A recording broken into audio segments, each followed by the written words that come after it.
काली दर्शन करे जाना जरूर, देवी दर्शन करे जाना जरूर।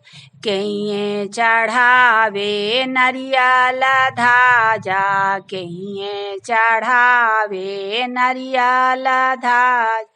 कहिए चढ़ावे चमेली के फूल, माता दर्शन करे जाना जरूर।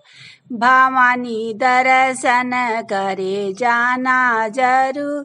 राजा चढ़ावे नरियल धाजा, राजा चढ़ावे नरियल धाजा।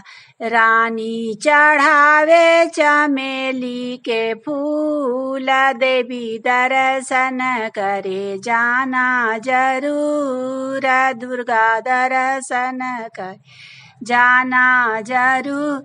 काहेला चढ़ावे नरियल धाजा, काहेला चढ़ावे नरियल धाजा। काहेला चढ़ावे चमेली के फूल, देवी दर्शन करे जाना जरूर।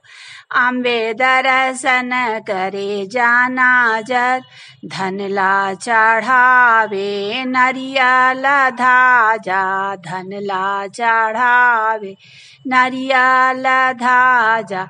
पुत्रला चढ़ावे चमेली के फूल, देवी दर्शन करे जाना जरूर।